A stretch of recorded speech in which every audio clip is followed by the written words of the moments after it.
Color grading is a very fundamental aspect of my editing process. It allows me to curate an aesthetic/feeling in my films, which greatly enhances my storytelling. So today I'm going to walk you all through how I achieve a cinematic film look in my videos using Dehancer and DaVinci Resolve Studio.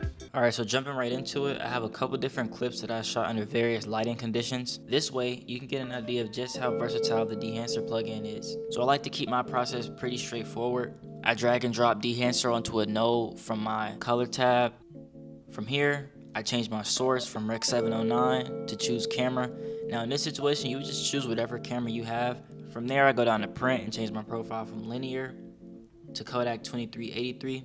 Then I'm gonna go to the film tab. Now this is where things start to get interesting. Since I shot this clip in broad daylight, I'm gonna use Kodak Vision 350D. I'm gonna adjust my push and pull, and that seems to be about accurate. Now under this section, you can change your target white, your exposure, your tonal contrast in a way that stays true to how real film would react. From there, I'll go up to Film Developer, and I'll increase the color boost by a little bit. I always try to stay authentic to how the actual film would look if I was shooting on a real film camera. So Dehancer gives you full control over your film grain, halation, bloom, film damage, and a bunch of other different options. So for right now, I'm gonna adjust my film grain, and I feel like somewhere right around here looks good, but not too forced.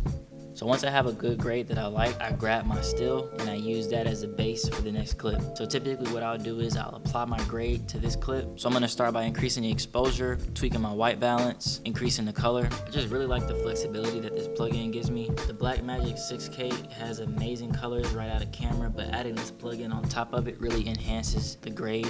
So let's take a look at one of the settings that we have access to, bloom. Always make sure that you check enabled under the tab that you're manipulating. So you can see it just adds like a glow on the chrome trim of the truck.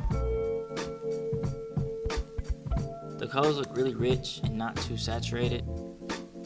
Moving on to another clip that I shot during golden hour, I always change my print profile from linear to Kodak 2383. And now for this, I'm gonna use Kodak 50D since I shot it in daylight. I'm gonna adjust the push and the pull, and I feel like somewhere right around here looks nice. Then I start increasing my exposure. I don't want my skin to look too orange, but I feel like this looks good. Here we have some nighttime clips. Dragging Dehancer over to my node, changing my source from choose camera to Blackmagic cinema camera. I print, change from linear to Kodak 2383. So now I'm gonna start by increasing the exposure, and as you can see, the colors are already starting to look crazy. It already has that texture that you look for. I haven't even changed anything yet. If I shot my clip too dark before I start doing any major editing, I'll go over to the Blackmagic Raw section and the inspector tab, and I'll change my ISO, and then I'll go back over to Dehancer and start editing again.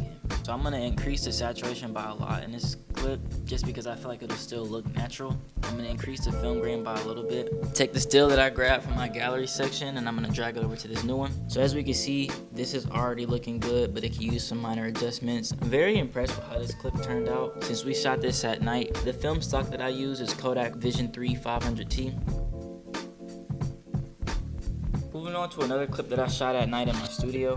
Input our camera settings. For this clip, I'm gonna try sitting still 800T. Now, this is where creative touch comes into play because this clip has a lot of grain already and I'm not mad at it. I'm gonna turn my blacks down by just a little bit, but I still wanna maintain that green highlight in the back. I really like the grain that this has. Now I'm gonna increase my contrast by a little bit, and these colors are looking crazy. Every dial that you turn gives you an opportunity to explore a new look, and I feel like that's one of my favorite parts about Dehancer. I learned a new trick every time I start a new grade. Yeah, so that's pretty much how I use Dehancer in my workflow to achieve a cinematic film look in my videos. I've given you a blueprint of how to start color grading, and this is pretty much what's worked for me. It's allowed me to really create a unique vibe. You hear all the clips that we edited from this session. Now for anyone who's always on the go or doesn't have a computer, Dehancer also conveniently has an iOS app as well.